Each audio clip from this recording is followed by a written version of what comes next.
We assert that those allegations will, of course, remain allegations until it is proven, right?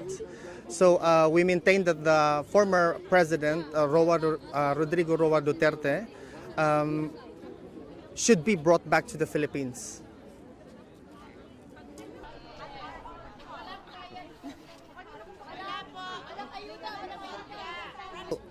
If you're going to ask a lot of Filipino people, you will receive a response that they are for the war on drugs. Yes. And one might ask a question, why? Why is that? Perhaps it is needed in our society because you cannot compare apples to oranges. And the prevailing problems of the society in the Philippines during the Duterte administration is that the war on the drug problem has already permeated our society, which has resulted to destroying families, a lot of killings. We, the Filipino people, wants to be safe. We want to be able to walk on our streets day and night safely and confidently.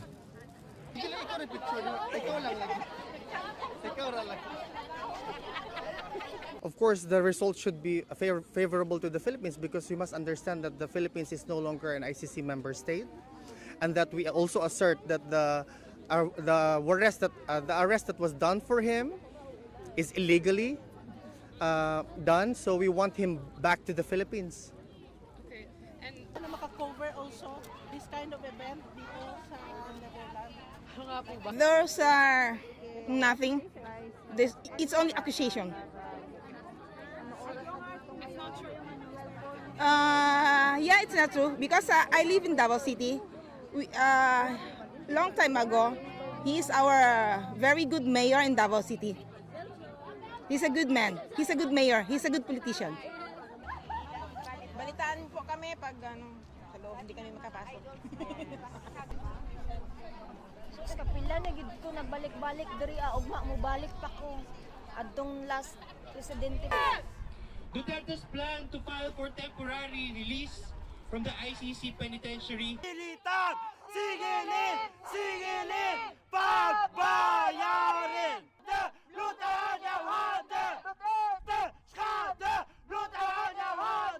Well, today is actually former President Duterte's first appearance in the court. We are hoping that the administrative procedure just goes through smoothly so that the next hearings, and he will be called for the next hearings, and that we will continue our protests and continue fighting for human rights and justice for those who died.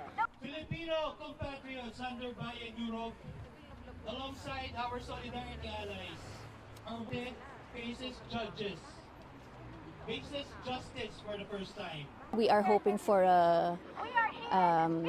him to be tried and called guilty, but not only Duterte, but everybody else who was part of the Duterte administration that allowed the extrajudicial killings and the war on drugs to happen in the country.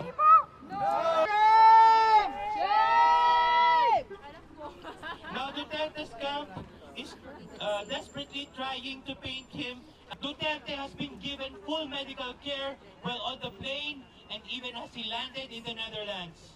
Duterte is now appealing to the very laws that he tried so hard to avoid, and that he is availing. We are happy because this is actually a triumphant moment for the Filipino people, and the ICC has a good step for us to feel victory and seek justice. We want the ICC to stand with the Filipino people for justice, for the poor, to end poverty, impunity for the military and police under the leadership of former President Rodrigo Duterte, who allowed the murder, the massacres of Filipino children, who allowed the bombings of Lumad indigenous people's schools, who allowed the disturbance of the future of a lot of Filipino children and the Filipino people.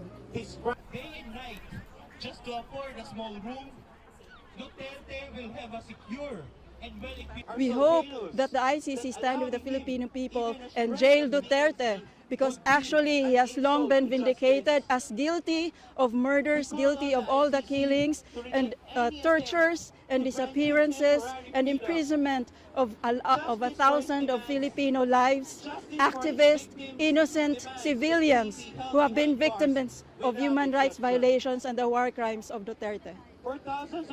It would be an insult to the memory of his victims and to their surviving families.